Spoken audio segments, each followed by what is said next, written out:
Kami sungguh bersyukur kepadamu Tuhan. Kalau pada siang ini kami boleh merayakan Paskah, kemenangan dan kebangkitan-Mu Tuhan. Dan kiranya Tuhan yang hadir saat ini berkenan mengkuduskan, melayakkan kami. Sehingga tatkala kami membaca firman-Mu dan merenungkannya, Roh Kudus yang akan bekerja di setiap kami, terutama pada hamba-Mu, yang penuh dengan kekurangan dan kelemahan. Taruhlah firman-Mu dan urapi dia dengan Roh Kudus, sehingga hamba-Mu hanya menyampaikan apa yang ingin Tuhan sampaikan. Dan kiranya Roh Kudus yang akan bekerja, mengukirkan firman-Mu dalam hati, jiwa, dan roh setiap kami. Berfirmanlah ya Tuhan, karena kami sangat membutuhkannya. Amin. Firman Tuhan akan dibacakan dari Injil Lukas, pasal 24, ayat yang pertama sampai dengan ayat 12. Lukas 24,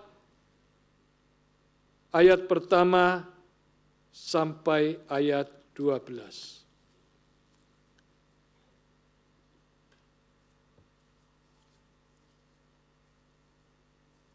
Injil Lukas pasal 24 ayat pertama sampai dengan ayat 12. Pagi-pagi benar pada hari pertama minggu itu, mereka pergi ke kubur membawa rempah-rempah yang telah mereka sediakan. Mereka mendapati batu sudah terguling dari kubur itu. Dan setelah mereka masuk, tidak menemukan jenazah Tuhan Yesus. Sementara mereka termanggu-manggu karena hal itu, tiba-tiba dua orang berdiri dekat mereka, memakai pakaian yang berkilau-kilauan. Mereka sangat ketakutan dan menundukkan kepala. Lalu kedua orang itu berkata kepada mereka, "Mengapa kamu mencari dia yang hidup di antara orang mati? Ia tidak ada di sini. Ia telah bangkit. Ingatlah apa yang dikatakannya kepada kamu ketika ia masih di Galilea, yaitu bahwa Anak Manusia harus diserahkan ke tangan orang-orang berdosa dan disalibkan, dan bangkit pada hari yang ketiga." Teringatlah mereka akan perkataan Yesus itu.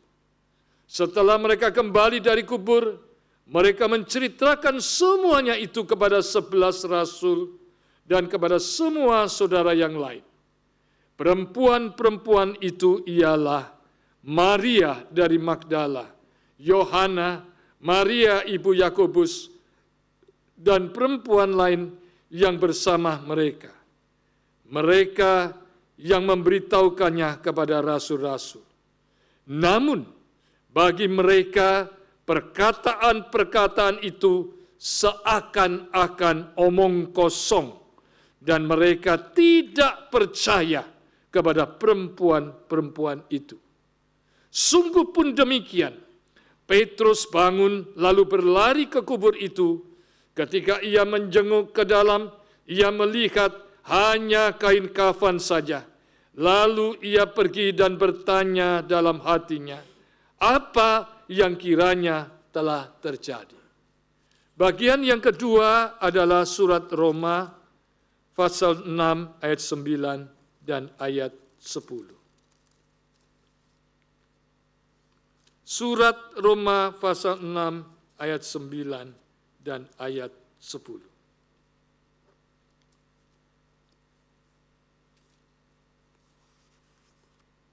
Sebab kita tahu bahwa sesudah dibangkitkan dari antara orang mati, Kristus telah mati, Kristus tidak mati lagi. Maut tidak berkuasa lagi atas dia. Sebab ia mati, yakni mati terhadap dosa, satu kali untuk selama-lamanya. Namun ia hidup, yakni hidup bagi Allah. Demikianlah pembacaan firman Tuhan. Berbahagialah kita yang mendengarkan firman Tuhan dan yang melakukan dalam hidup kita. Saudara-saudara yang terkasih, tema khotbah, tema kebaktian ibadah Paskah hari ini adalah Yesus Kristus dari kematian menuju kemenangan. Saudara-saudara, saya tidak tahu berapa kali saudara sudah memperingati, merayakan Jumat Agung. Dan saya juga tidak tahu berapa kali saudara sudah merayakan Paskah, kemenangan Kristus, kebangkitan Kristus. Dan tidak tahu berapa banyak saudara meyakini apakah kuasa kebangkitan Kristus sungguh nyata dalam hidup saudara. Tetapi saya ingin mengajak saudara pada hari ini. Jikalau perayaan Paskah hari ini merupakan perayaan yang terakhir, karena tidak ada seorang pun yang tahu berapa panjang umur kita, apakah masih diberikan kesempatan oleh Tuhan merayakan Paskah, merayakan kemenangan Kristus. Tetapi biarlah pada hari ini, apapun yang akan kita jawab, kita diberikan 3 gambaran. 3 gambaran itu adalah mengungkapkan peristiwa pada Paskah yang pertama, Yesus Kristus mati dari kematiannya menuju kemenangan. Yang pertama adalah diberikan gambaran itu oleh perempuan-perempuan, di antaranya adalah Maria Magdala, Yohana, dan Maria ibu Yakobus. Apa yang digambarkan di sana? Mereka mendengar, mereka melihat, mereka mengalami Yesus selama bertahun-tahun. Mereka mendengarkan khotbah Yesus secara langsung. Mereka menyaksikan dan mengalami kuasa mujizat Yesus. Sampai ketika roti dan anggur dibagikan, 5 roti dan 2 ikan. Itu betul-betul saat itu mereka ikut menikmatinya. Dan mereka menyaksikan semuanya. Mereka pun menyaksikan bagaimana orang yang mati dibangkitkan, orang yang lumpuh, orang yang buta, orang yang dirasuk setan, sungguh dengan kuasa Tuhan yang luar biasa, mereka disembuhkan, mereka dipulihkan. Tapi apa yang mereka nyatakan sebagai sebuah iman mereka merayakan Paskah, menyambut Paskah yang pertama? Mereka mencari jenazahnya Yesus. Itu kata Alkitab terjemahan baru. Mereka membawa rempah-rempah untuk merempah-rempahi jenazah Yesus. Jadi mereka menyambut Paskah itu, sekalipun sudah dijanjikan, sekalipun sudah diceritakan, sekalipun sudah disampaikan oleh Yesus sendiri, tetapi yang dicari mayat. Untuk apa? Untuk meratap, menangis, dan meminyaki, dan merempah-rempahi sambil bernostalgia. Yesus orang baik. Yesus luar biasa. Sayang dia sudah mati.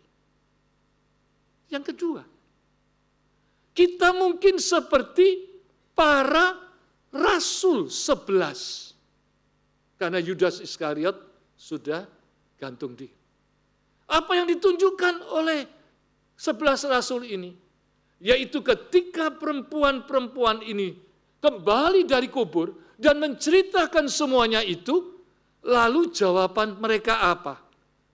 Mereka tidak mempercayai perempuan-perempuan itu dan menganggap semua yang disampaikan omong kosong. Mengapa mereka sampai merasa peristiwa Paskah yang diceritakan oleh perempuan-perempuan itu omong kosong dan tidak bisa dipercaya? Karena mereka melihat kenyataan. Kita masih hidup di dunia. Masih dijajah oleh kekaisaran Romawi. Kita masih melihat para pemimpin-pemimpin pada zaman itu, termasuk pemimpin Bait Allah, itu hidupnya hanya menekan, menindas, merampas hanya untuk dirinya sendiri dan tidak untuk rakyat. Jadi mereka mengatakan, kalaupun Yesus sudah ngomong mau bangkit, memangnya urusannya apa dengan saya? Hidup kita di dunia ini. Sekarang dia tidak ada bersama-sama kita secara fisik. Lalu untuk apa ceritamu itu? Omong kosong. Yang ketiga, bagaikan Petrus. Dia kembali ke kubur itu dan melihat ternyata kuburnya kosong. Yang dilihat kata Alkitab kain kafan. Apa yang disikapi oleh Petrus? Petrus yang dekat dengan Yesus, yang dipercaya oleh Yesus, yang berjanji tidak akan meninggalkan Yesus. Balik di dalam hatinya bertanya-tanya, bingung dan linglung. Tidak tahu apa yang harus dilakukan. Saudara-saudaraku yang terkasih, saya tidak meragukan hari ini banyak orang merayakan Kristus Yesus bangkit. Saya sangat meyakini ada banyak orang termasuk saudara yang mengimani, yang sungguh mempercayai Yesus bangkit, Yesus menang, Yesus hidup, kuasa maut dikalahkan. Hai maut, di manakah sengatmu? Saya yakin. Tetapi persoalannya adalah bagaimana saudara membuktikan, mengungkapkan, menyatakan Yesus Kristus dari kematian menuju kemenangan dalam hidup saudara secara konkret. Jikalau kita hanya berseru Yesus hidup, Yesus bangkit, semua orang menyatakan. Dan pada hari ini, faktanya pun, dunia pun, alam pun, saksinya pun, membuktikan bahwa Yesus bangkit dan menang. Tetapi apa artinya itu, jikalau hanya itu yang bisa kita sampaikan? Jikalau hari ini merupakan kesempatan yang terakhir, kita merayakan Paskah. Karena kita tidak tahu kapan Tuhan mengizinkan kita hidup di dunia ini. Paling tidak hari ini Tuhan mengajak kita untuk melihat dari perikop yang kita baca tadi, Yesus Kristus dari kematian menuju kemenangan dalam 3 hal. Yang pertama, Yesus mati, Yesus bangkit adalah mengalahkan kuasa maut. Yesus mati, Yesus bangkit adalah untuk melepaskan manusia, kita semua dari belenggu dosa dan maut. Firman Tuhan dalam surat Roma yang telah dibacakan tadi menyampaikan kepada kita sangat jelas. Karena kita tahu bahwa Kristus sesudah ia bangkit dari antara orang mati, tidak mati lagi. Maut tidak berkuasa lagi atas dia. Sebab kematiannya adalah kematian terhadap dosa. Satu kali dan untuk selama-lamanya. Dan kehidupannya adalah kehidupan bagi Allah. Jadi, kematian Kristus adalah mati terhadap dosa, mati mengalahkan maut, dan kematiannya sekali untuk selama-lamanya, dan itu pun untuk supaya kita bisa hidup dalam kehidupan bagi Allah. Saudara-saudara, apa artinya ini? Secara sederhana saya mau bertanya kepada saudara dan saya. Kristus tidak lagi membutuhkan bukti bahwa dia bangkit, menang atau tidak. Karena itu fakta sejarah. Kubur kosong dan benar hidup. Tetapi yang belum selesai adalah saudara dan saya yang mengatakan Yesus mati dan bangkit terhadap dosa, mengalahkan maut itu, apakah hidup kita mencerminkan sikap hidup yang menang atas maut, atas dosa, dan sikap kita terhadap dosa? Saudara-saudara, tidak sulit kita berseru, Yesus bangkit, Yesus menang. Tetapi yang Tuhan Yesus minta dari surat Roma pasal 6 ini, biarlah kita bisa menyatakan dalam hidup bahwa kita sudah dilepaskan dari belenggu dosa, dari kebiasaan dosa, dari kuasa dosa dan maut. Apa maksudnya? Saudara, untuk supaya saya dan saudara kita semua dilepaskan dari belenggu dosa, dilepaskan dari tekanan dosa, Yesus rela sengsara, menderita, sabar, tekun, diperlakukan hina, diremehkan, dicaci maki, dihujat, dan bahkan digantung sampai mati. Apa yang dia nyatakan? Dia tidak pernah menyesal. Dia berjuang sekuat tenaga untuk sampai akhir menang itu. Tapi bagaimana dengan saudara dan saya yang katanya kita telah ditebus, telah dibangkitkan dari dosa dan maut? Berapa banyak saudara berjuang untuk melawan dosa? Apa artinya dosa? Dosa itu hamartia, hidup yang melenceng dari sasaran. Pikiran kita seringkali melenceng dari sasaran Tuhan. Perkataan kita melenceng dari harapan Tuhan. Sikap kita melenceng dari sikap yang diharapkan Tuhan. Perbuatan kita melenceng dari perbuatan Tuhan. Tetapi apakah saya dan saudara menyadari berjuang seperti itu? Seperti Kristus sudah berjuang sampai akhir, sampai tetes darah yang terakhir, supaya saudara dan saya dilepaskan dari kehidupan yang melenceng dari Tuhan itu, dosa itu. Bagaimana ketika saudara ada di rumah? Ketika keluarga atau anggota keluarga menyampaikan sesuatu yang tidak seperti saudara harapkan, menyinggung perasaan, menyinggung harga diri, apa yang keluar dari kata-kata saudara? Apakah saudara menyadari bahwa itu butuh perjuangan dan saudara telah diberikan kemampuan, kemenangan oleh Kristus, bisa menyampaikan kata-kata, bisa berpikir, bisa bersikap, bisa punya perasaan, dan bisa berbuat untuk tidak lagi menuruti dosa, tidak melenceng dari harapan Tuhan.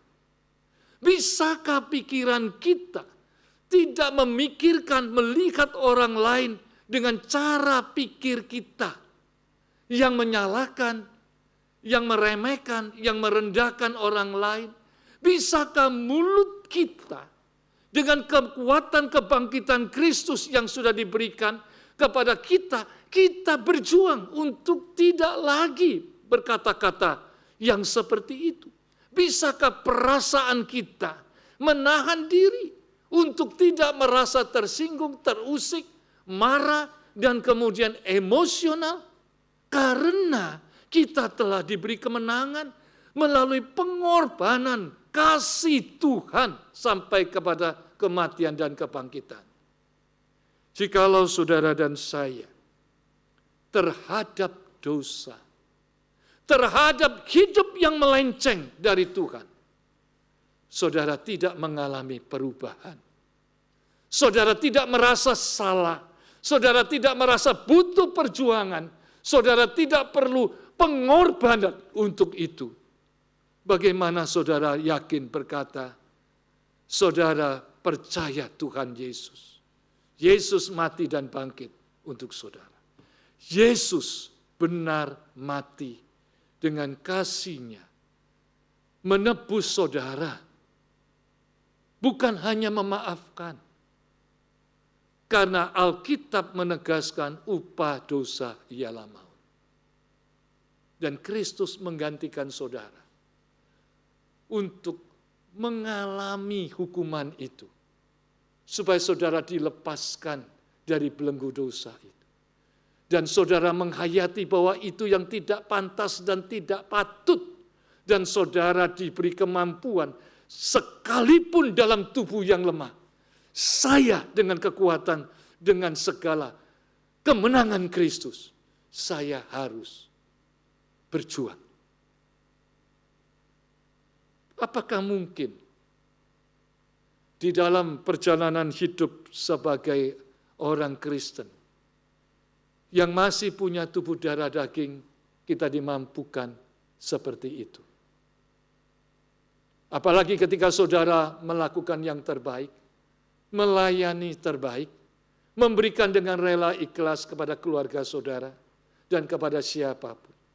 Saudara tidak diingat, saudara disalahpahami, saudara tidak dimengerti, saudara dilecehkan, saudara dihina, saudara direndahkan, saudara dilupakan. Bisakah saudara membuktikan kepada dunia Yesus yang mati untuk saudara dan Yesus yang bangkit untuk saudara itu memampukan saudara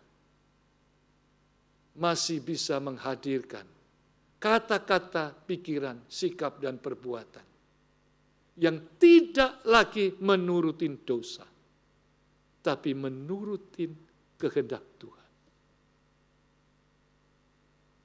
Suatu hari, Minggu, saya berkhotbah di sebuah gereja. Biasa setelah khotbah selesai, bersalaman dengan jemaat, didampingi oleh seorang penatua. Penatua ini penatua yang sudah sepuh, rambutnya putih semua. Saudara tahu ketika saya berjabatan dengan jemaat bersama penatua ini, tiba-tiba ada seorang jemaat datang maki-maki penatua itu. Dengan kalimat yang sangat tidak patut, setelah tahu duduk persoalannya, saudara tahu apa? Dia maki di depan jemaat, dimaki di semua orang. Ternyata penatua ini datang ke rumahnya jemaat ini.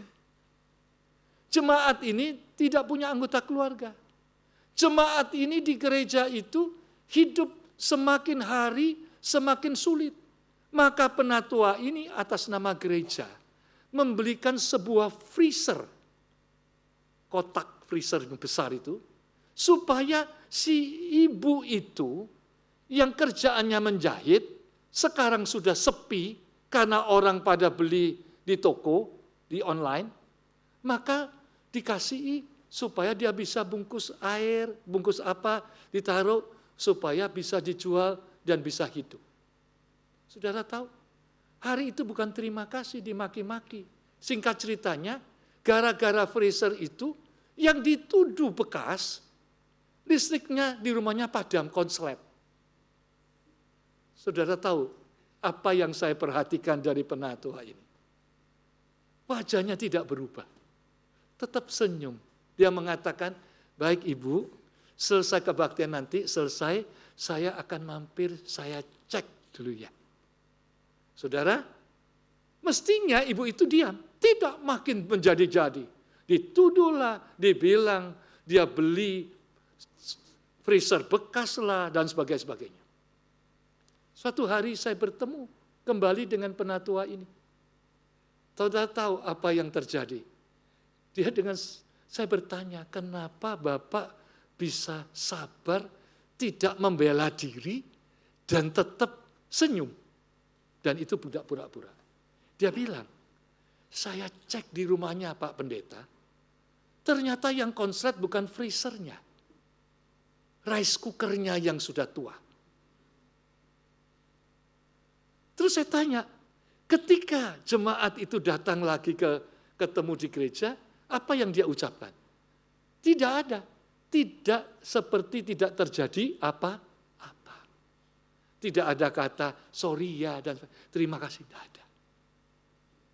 Saya bertanya sebuah pertanyaan yang terpenting untuk kita renungkan hari ini. Mengapa Bapak bisa begitu? Ya, karena saya melakukan ini untuk Tuhan. Tuhan itu sudah terlalu baik. Saya ini debu. Saya ini tidak berharga. Saya telah ditebus dari dosa. Diselamatkan dengan nyawa dan darahnya. Supaya sikap saya, tutur kata saya, pikiran saya, hati dan perbuatan saya dirubah. Dilepaskan dari belenggu dosa.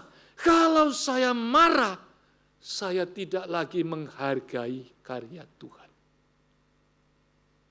Kita bisa marah, kita punya alasan membela diri, kita bisa punya alasan yang sah, tapi kita tidak melakukan, kita berjuang untuk tidak melakukan yang salah itu, karena Kristus mati dan bangkit, supaya saya dilepaskan, dibebaskan dari belenggu dosa itu, dan sekaligus saya diberi kemampuan.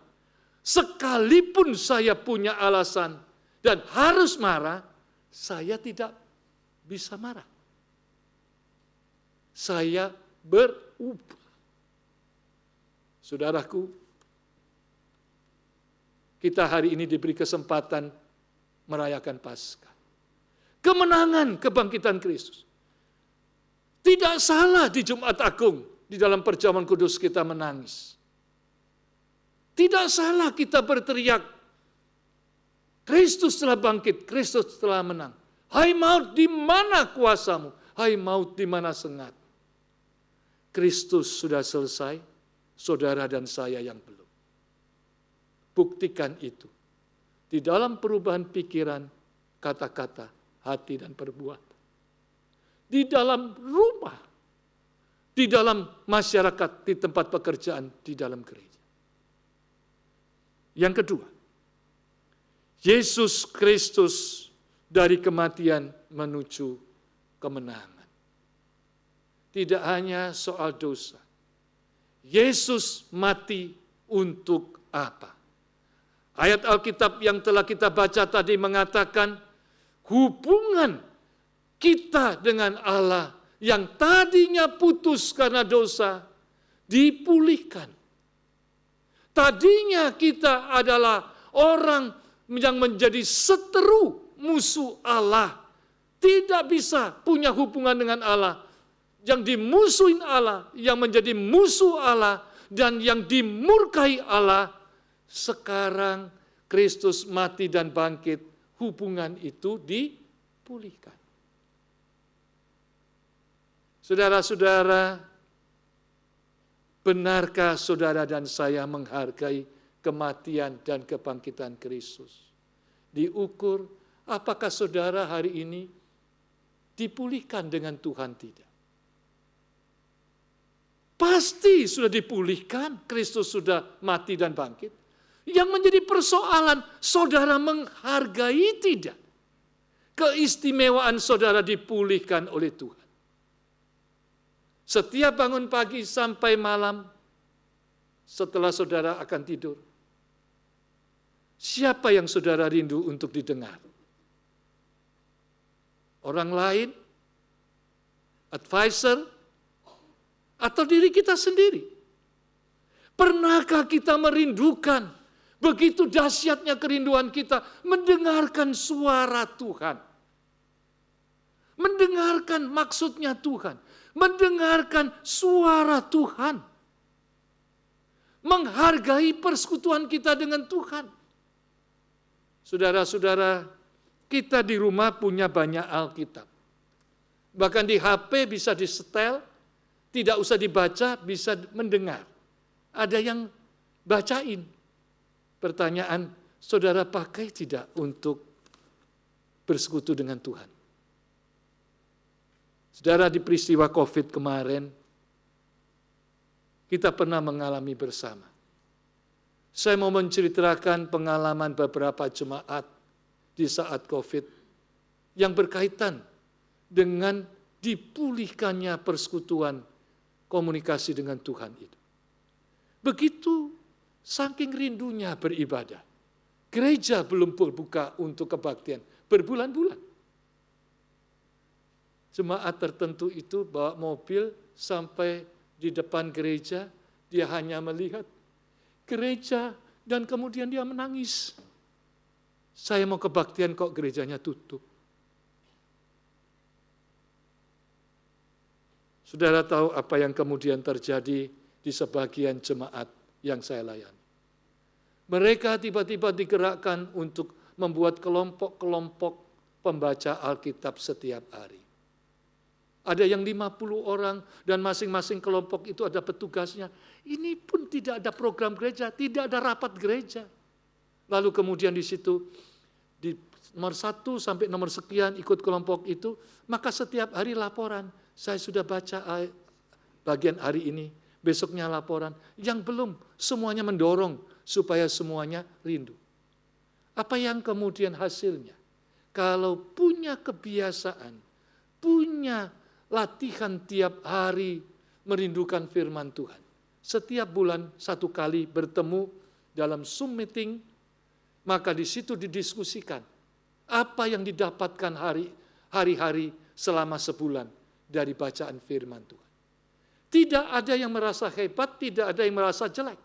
Setiap orang diberi kesempatan menyampaikan, selama sebulan ini saya baca, saya dapatkan berkat Tuhan dari ayat ini. Dia menceritakan dalam posisi kondisi dia.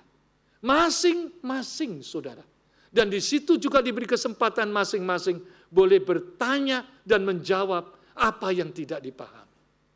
Kerinduan yang luar biasa. Sepanjang 1 tahun, satu Alkitab selesai.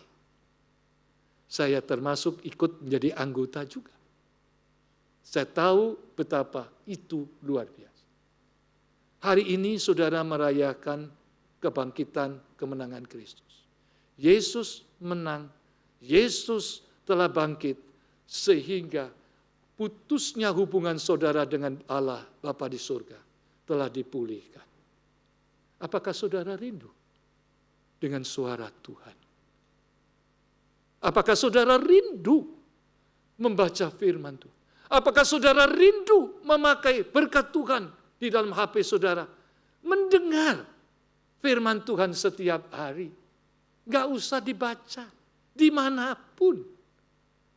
Jikalau saudara sampai hal seperti ini tidak rindu, tidak bisa merasakan kehadiran Tuhan, tidak mengalami Tuhan hadir dalam situasi kondisi keadaan saudara, bagaimana saudara berkata, Yesus mati, Yesus bangkit, telah membuat hubungan saya dengan Allah Bapa di surga dipulihkan.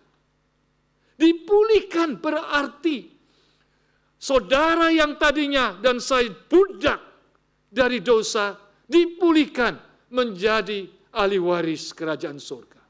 Kita yang adalah debu tanah, yang akan kembali menjadi debu tanah, akan hadir menjadi serupa segambar dengan Tuhan.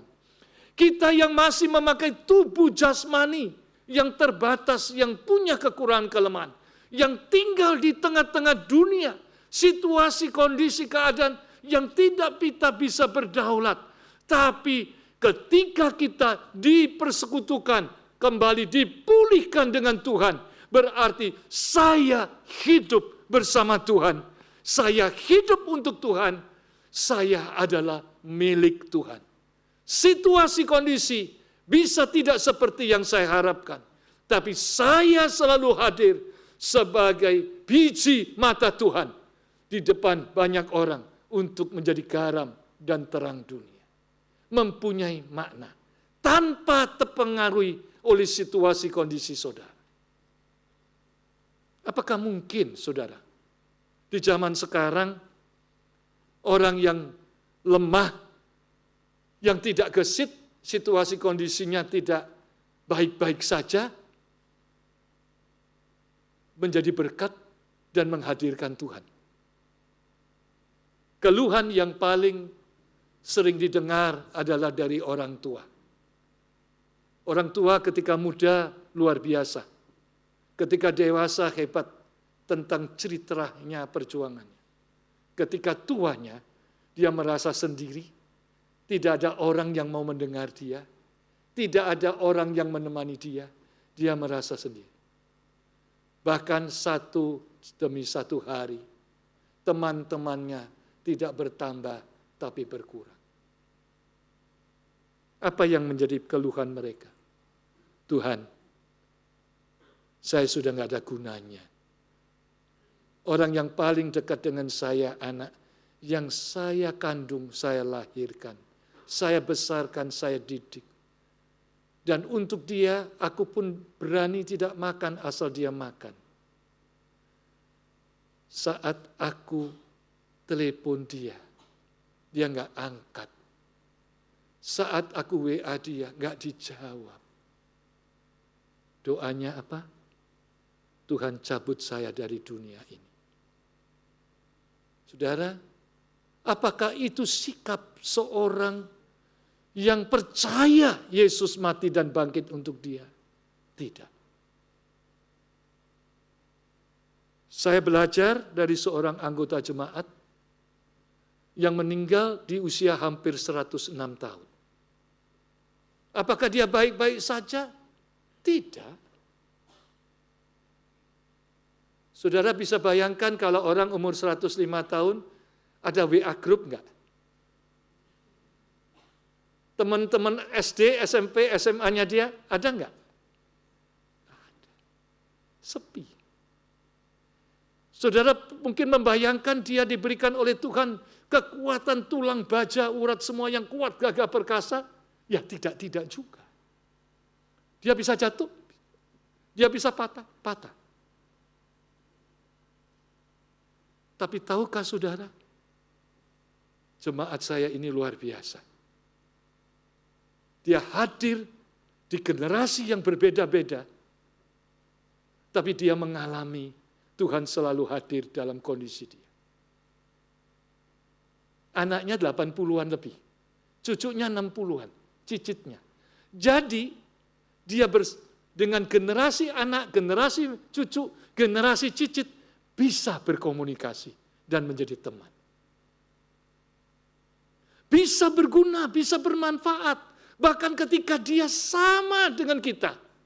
Kondisi bisa berumur, kondisi kesehatan bisa menurun, bisa terbaring saja nggak bisa apa-apa. Dan dia di saat seperti itu, tahukah saudara, ketika saya bertanya setiap ulang tahunnya, minta didoakan, saya tanya, minta didoakan apa? Panjang umur. Umur 100, umur 101, 102, 103, 104, 105. Setiap tahun ditanya, jawabannya minta panjang umur. Saya tanya, panjang umur untuk apa? Tahun ini cicit saya diwisuda di Inggris. Ketika satu kali ditanya, kenapa minta panjang umur? Cicit saya mau menikah dengan pendeta. Saudara, dari anak yang cuma satu, cucu sampai cicitnya, seluruh keluarga itu setia kepada Tuhan, setia menjadi berkat dimanapun mereka berada. Kenapa? Karena punya seorang nenek yang luar biasa. Dia menyaksikan hidupnya. Ketika dia masih muda, dia bisa pergi untuk bersaksi. Ketika dia masih memungkinkan ke gereja, bisa paduan suara, memuji Tuhan, menyaksikan kasih kebesaran Tuhan. Ketika sudah tak bisa apa-apa, apa yang dia kerjakan saudara? Masak. Dan masakannya dikirim kemana? Ditelepon. Saya lagi masak, mau nggak saya kirim? Pakai GoFood, pakai Gojek. Hebat nggak? Yang dikirimin itu teman cucu-cucunya, yang umurnya 60-an. Ada yang lebih muda. Hidupnya sangat menjadi berkat. Bahkan saudara, saat saya bertanya kepada salah satu cucunya yang mendampingi dia, apa yang kau rasakan dari nenek ini? Tidak pernah saya mendengar dia mengeluh. Tidak pernah saya mendengar dia bersungut-sungut. Tidak pernah dia marah dan memaki. Dia merasakan hidup itu milik Tuhan. Dia harus pakai menjadi berkat. Dan saya tanya, apa yang kau rasakan berkat dari dia? Dia selalu memberikan inspirasi wajah dan semuanya. Memberikan dorongan dan semangat. Misalnya, dia memberi contoh. Suatu kali nenek saya jatuh, patah. Di rumah itu nggak ada yang nolong. Menunggu cucunya datang, ditolong. Cucunya perempuan. Kalimat yang pertama yang diucapkan nenek ini bukan marah, enggak. Biasanya kalau orang tua jatuh di rumah nunggu-nunggu, kesakitan, kelamaan, apa yang disampaikan? Kamu itu kemana? Kok lama banget? Ini tidak. Cucunya datang, bagaimana dia memotivasi cucunya? Dia tahu, dia akan diurus cucunya. Kelihatannya Tuhan memberi kesempatan pada kamu belajar sabar. Saudara, cucunya berkata, yang harusnya sabar nenek, kan sakit ini. Jadi bagaimana dia bisa menghargai orang yang mengurus dan mendampingi dia. Enggak dimarah-marahin, enggak diomelin, enggak dimaki-maki. Dia pakai kesakitannya dia ini untuk menyaksikan Yesus hidup. Yesus mati mengasihi dia. Yesus yang mengasihi dia dan kuasa kebangkitannya memampukan dia menahan sakit dan memampukan dia walaupun harus menunggu lama untuk memberikan sukacita, dorongan kepada setiap orang. Itulah dia. Saudara, kita hari ini merayakan Paskah, bahkan mungkin yang terakhir. Apakah saudara akan pulang dari tempat ini? Merubah hidup kita. Yesus sudah mati. Kasihnya, kesabarannya, dan seluruh pengorbanannya yang luar biasa telah menang. Menggantikan saya jalani itu semua. Dan sekarang saya juga harus berjuang untuk hidup, memakai hidup saya ini yang telah dirubah, yang dikuasai oleh Tuhan ini, sekalipun saya terbatas, sekalipun saya lemah, sekalipun kondisi keadaan tidak menguntungkan, saya akan menampakkan wajah Yesus. Kata-kata, semangat, sukacita, pikiran, hati, dan perjuangan Tuhan. Biarlah kita berkata, hari ini kita masih hidup, kesempatan untuk membuktikan Yesus bangkit, Yesus hidup melalui sikap, perbuatan, dan hidup kita. Yang terakhir, Yesus mati dan bangkit mengalahkan dosa dan melepaskan kita dari belenggu dosa. Yesus mati dan bangkit membuat kita dipulihkan kembali hubungan dengan Bapa di surga. Dan kita dimampukan untuk hidup bagi Tuhan. Dan yang ketiga, Yesus mati dan bangkit memberikan harapan, memberikan semangat. Kita melanjutkan hidup sekalipun situasi kondisi keadaan tidak berubah. Yesus mati, Yesus bangkit, situasi kondisinya zaman itu tetap sama. Dijajah kekaisaran Romawi. Yesus mati, Yesus bangkit, orang ahli Taurat, orang Farisi, pemimpin agama yang korup, yang jahat itu tetap tidak berubah. Yesus mati dan bangkit, situasi kondisi orang-orang yang percaya Tuhan ditindas, ditekan, dan hidup diperlakukan semena-mena, tetap tidak berubah situasi kondisinya. Tetapi yang berubah, mereka akhirnya melanjutkan hidup dengan penuh semangat, punya makna, punya arti, dan mereka sungguh dimanapun, mereka melanjutkan dengan sukacita dan bahagia. Sampai murid-muridnya pun harus mati syahid dengan penghinaan dan penindasan, mereka jalani. Berbeda dengan sebelumnya. Saudara-saudara yang terkasih, kita tidak boleh berpikir dan berkata, Yesus mati, Yesus bangkit. Maka saya pulang ke rumah, situasi kondisi keadaan di rumah yang harus berubah. Ke tempat pekerjaan, berubah. Ke tempat gereja, berubah. Semuanya menghormati, menghargai saya, semuanya memberikan segalanya kepada saya jadi enak. Bukan. Situasi kondisi tetap tidak berubah. Saudara masih bisa sakit, saudara masih bisa terbatas, saudara masih bisa dihina, diremehkan orang. Tetapi yang tidak bisa, tidak. Dimanapun keadaan saudara, saudara akan melanjutkan hidup ini. Dan hidup ini memberi makna. Dan saudara menghadirkan Tuhan Yesus. Saudara diberi kemampuan untuk bisa melewati semuanya ini. Dan mengalami dia hadir dalam situasi kondisi keadaan yang sepahit apapun. Saya tutup khotbah hari ini dengan kesaksian kejadian hari kemarin, Sabtu dan Minggu. Saudara, pada hari Sabtu kemarin, ada sebuah peristiwa kedukaan yang memberikan kepada saya sebuah pengalaman hidup. Situasi kondisi keadaan tidak bisa kita atur.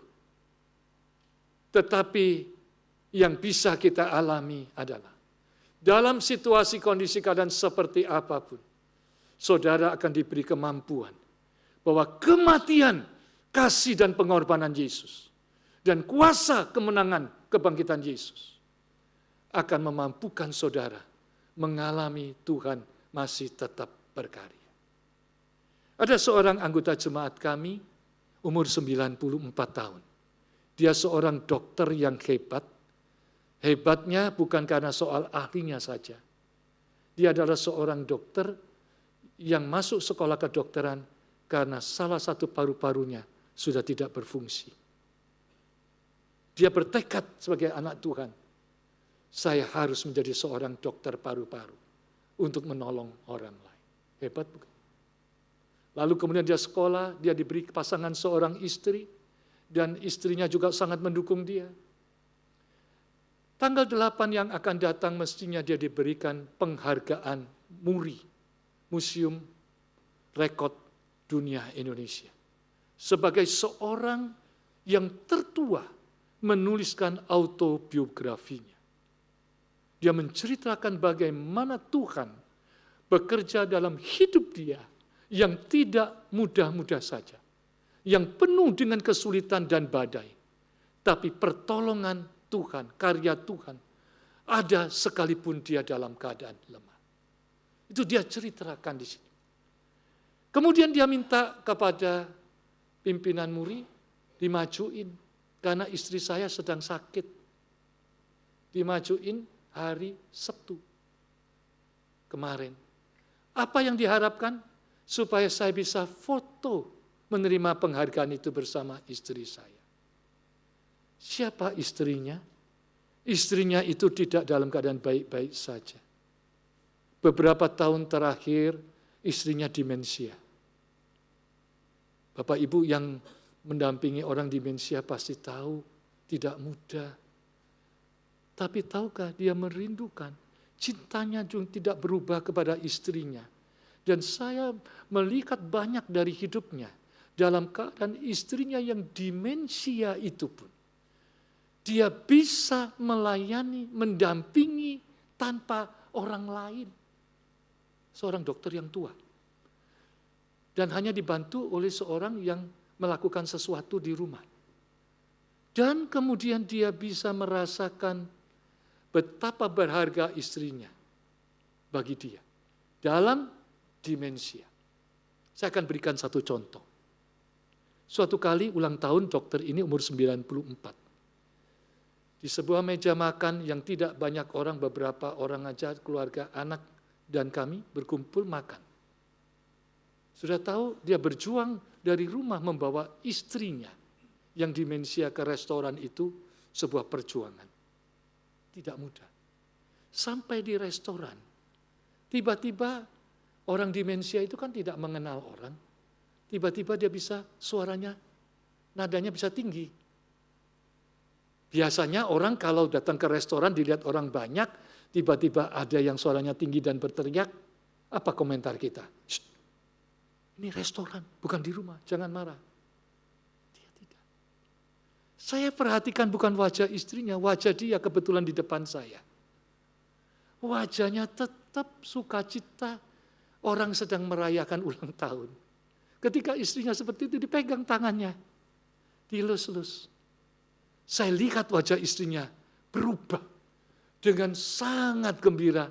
Tahukah saudara apa yang dikatakan istrinya? Menyebut nama suaminya. Semua nama dia lupa. Tapi ketika sentuhan itu, istrinya tahu menyebut siapa yang menyentuh dia. Saudara, yang saya mau ceritakan pada saudara, kalau pasangan saudara, anggota keluarga saudara baik-baik saja, sehat, mandiri, apalagi membanggakan saudara sukacita. Tapi kalau anggota keluarga saudara itu dalam keadaan yang sangat terbatas, apakah saudara mampu mengalami dan menghayati Tuhan memakai dia untuk saudara? Itu yang paling sulit. Inilah yang mau disampaikan di dalam Paskah ini. Yesus mati dengan kasih dan pengorbanannya yang sempurna luar biasa. Yesus bangkit memberikan kuasa dan kemenangannya kepada saudara dan saya yang tidak sempurna, yang masih punya kekurangan, yang masih punya kelemahan, yang masih dalam situasi kondisi yang jelek dan keadaan seperti apapun. Tapi dapatkah saudara bisa mengalami bahwa Tuhan masih bekerja di saat seperti itu? Hari Jumat meninggal, hari Sabtu saya bertanya, apakah acaranya nanti tetap atau berubah? Jawaban dokter ini dengan lantang, tetap jalan. Saya dalam hati berpikir, jangan-jangan dia kecewa, dia gelisah, dia kemudian menyesal, kenapa saya mengharapkan istri saya foto, saya menghargai dia, kok 1 hari saja dia berangkat dulu. Ketika dalam acara penerimaan penghargaan Muri itu, yang dia ucapkan, yang saya pahami adalah, hidup itu milik Tuhan. Saya hari ini seperti ini hanya anugerah Tuhan.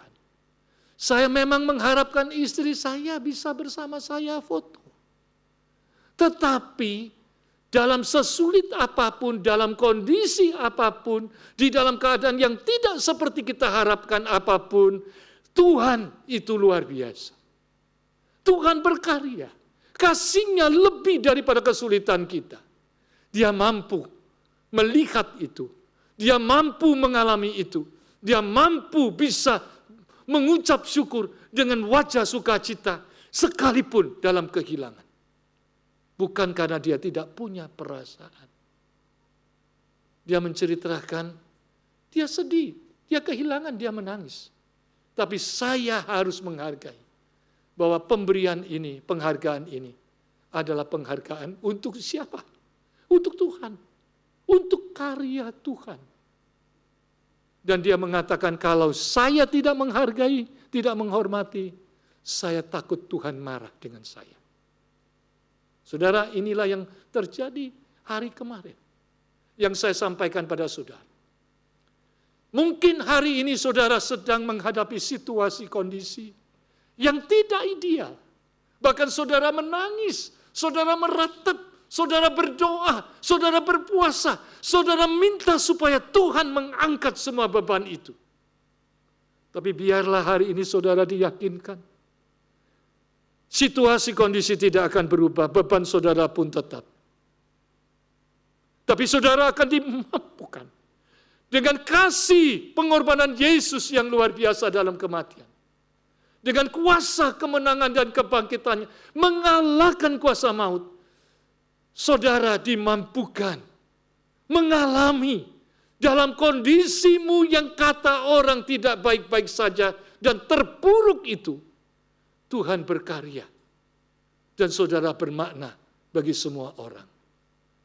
Saudara bisa merasakan di balik situasi, kondisi, keadaan yang jelek seperti itu, bahkan di dalam peristiwa dia sedang kehilangan istri, dia masih merasakan Tuhan berkarya dalam situasi itu.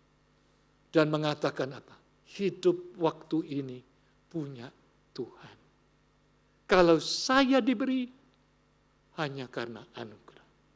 Biarlah kita pulang dari Paskah ini dengan kemenangan, dengan kebangkitan Kristus. Tidak ada situasi, kondisi, keadaan yang seperti apapun yang menimpa saudara, yang bisa merebut kasih Tuhan Yesus dalam hidup saya. Dan tidak ada kekuatan manapun yang bisa menghalangi saudara dalam keterbatasan, keterpurukan, ketidakberdayaan dipakai untuk berkarya dan menghadirkan Tuhan di situasi, kondisi apapun. Kiranya firman Tuhan memberkati kita semua. Amin.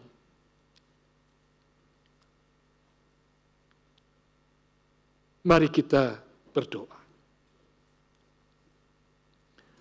Hamba-Mu telah menyampaikan firman-Mu dengan seluruh keterbatasan, kekurangan, dan kelemahan. Tapi Roh Kudus yang tidak terbatas, kami imani akan berkarya melukiskan di dalam setiap hati kami yang hadir dalam kebaktian ini. Sehingga benar-benar kasih pengorbanan Yesus Kristus yang sempurna itu sampai kepada kebangkitan Kristus sungguh-sungguh mengalir dalam kehidupan setiap kami. Tuhan tolonglah, sehingga kami benar-benar dimampukan dalam situasi kondisi apapun. Kami dilepaskan dari belenggu dosa. Kami akan melawan pembelengguan dosa. Kami dengan kemenangan Kristus akan menolak belenggu dosa itu. Dan kami akan hidup sungguh-sungguh seturut dan tidak melenceng dari kehendak-Mu, taat dan setia seperti Yesus. Kami mengharapkan Paskah tahun ini menolong setiap kami melalui kasih dan pengorbanan kematian Tuhan Yesus sampai kepada kebangkitan kemenangan Kristus. Menghargai, mengalami, memupuk, dan berjuang memelihara persekutuan yang telah dipulihkan oleh Tuhan. Kami tidak mau menjadi budak daripada dosa. Kami tidak mau menjadi seteru Allah. Kami tidak mau Tuhan dimurkai oleh Tuhan. Karena kami sudah dibebaskan, dilepaskan dari Tuhan. Menjadi anak-anak kerajaan. Kami adalah hidup bagi Tuhan. Hidup dalam Kristus. Hidup menyatakan Kristus. Dan kami tetap, setiap kami berhadapan dengan siapapun, kata-kata, hati, pikiran, perasaan, hidup, menghadirkan karya-Mu Tuhan. Yang menghargai persekutuan denganmu, karena kami selalu merindukan mendengar suara-Mu Tuhan. Sampai akhirnya suara-Mu, firman-Mu, sungguh mempengaruhi, menuntun kami, dimanapun, kapanpun, saat apapun, dalam kondisi apapun yang sangat terbatas dan terpuruk. Kami tetap bermakna, karena kami hidup dalam-Mu, dan Tuhan dalam kami. Dan biarlah Tuhan memimpin kami. Jikalau boleh kami diberi kesempatan merayakan Paskah di tahun-tahun depan. Jikalau waktunya pun sudah tiba, kami telah hidup memakai Paskah ini untuk mempunyai makna menghadirkan Yesus Kristus dari kematian, yaitu kasih dan pengorbanannya yang luar biasa, sampai kepada kemenangannya, menahan diri, mengatasi diri, mengkontrol diri, dan menghadirkan Kristus dalam kondisi yang terbatas, dan bisa merasakan dalam kondisi yang terbatas, situasi kondisi itu sedang Tuhan pakai menjadi berkat. Inilah doa kami Bapa dalam nama Kristus. Amin.